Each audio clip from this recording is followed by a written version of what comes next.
Hello നമസ്കാരം. പേടിച്ചു പറഞ്ഞിട്ടെ, ഇതാ നമ്മളെ കണ്ണൂരെ സ്വന്തം കത്തിയാൾ. പപ്പാട് നല്ല മൂർച്ച കൂട്ടി അണച്ച് വെച്ച കത്തിയാളാണ്. ഇത് തൊടാൻ വിടയില്ല. പിന്നെ അടുക്കളയിൽ ഒരു കത്തിയാളുണ്ട്, മൊണ്ണായിനെ കൊണ്ടൊന്നും കിട്ടൂല കേട്ടാ. ഒരു കൊലയുണ്ട് വളപ്പിൽ, ഒരു വാഴക്കൊല നല്ല കനത്തിട്ട് വാഴയെല്ലാം ഒടിഞ്ഞു വീണ്. പിന്നെ ആ കൊല കൊത്തിയൊക്കെ വെച്ചിരുന്നു. കൊലയുടെ വെയിറ്റ് കൊണ്ട് വാഴ ഒടിഞ്ഞു വീണു. ഈ പറമ്പിൽ അങ്ങനെ കൊലയൊന്നും ഉണ്ടായിട്ടാ, അല്ല വാഴയൊന്നും ഉണ്ടായിട്ട്. നമ്മളിവിടെ വന്ന് പിന്നെ ഞാൻ ലതേരെടുത്തു, നമ്മളപ്പുറത്തെ ലതേരെടുത്ത് പോയിട്ട് പിന്നെ വാഴക്കന്നെല്ലാം മേടിച്ചുകൊണ്ട് നട്ടത്. അഥവാ പിള്ളമാർക്കൊരു പൊതിച്ചോറ് കിട്ടണമെങ്കിൽ അനിയൻ്റെ അടുക്കുന്ന കൊണ്ടുവരിക. അന്നേരം പിന്നെ നമ്മളെ വീട്ടിലുണ്ടെങ്കിൽ നമുക്ക് സ്വന്തം അതുപോലെ നമുക്ക് കൊല കണ്ടെങ്കിൽ അടിപൊളി കൊല നട്ടാ കനത്ത് കനത്ത് കനത്ത് കനത്ത് ഒരു വളവിടാണ്ട് എവിടെയെങ്കിലും ഉണ്ട് എന്തെങ്കിലും നന്നായിട്ട് ഇതുണ്ടല്ലോ. ഊന്നെല്ലാം കൊത്തി കൊടുത്തേട്ടാ. കൊല പിന്നെ പൊട്ടി വീന്നായിട്ട് ഊന്ന് കൊത്തി കൊടുത്തിനെ.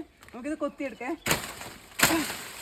വേണ്ടടേ കണ്ട, ഇതിങ്ങനെ വിണ്ട് കീറിയിട്ട് ചെറുതെങ്കിൽ ചെറുതല്ലേ. നമ്മളെ വേർപ്പിലുണ്ടാകുമ്പോൾ അതിന് പ്രത്യേക ടേസ്റ്റ് ഇല്ല അല്ലേ. പൂവൻ പിന്നെ കൊലയാണ് കേട്ടോ. എന്താ ഇത് കൊത്തി, ഇതിന് കാമ്പൊന്നും ഉണ്ടാവില്ലേ. വലിയ വാഴയല്ല, നിങ്ങൾക്ക് കാമ്പുണ്ടാവും കേട്ടോ. ഇതിലിങ്ങനെ വിരൽ പോലത്തെ കാമ്പ് ഇടില്ല. അത് പിന്നെ വെറുതെ കൊത്തിക്കളയാന്നേലും. ബാക്കിയെല്ലാം നമുക്ക് പപ്പാടെ മുന്നിൽ കൊത്തി തറച്ചിട്ട് എന്നാൽ നമുക്കിത് പഴുപ്പിക്കാം കേട്ടോ.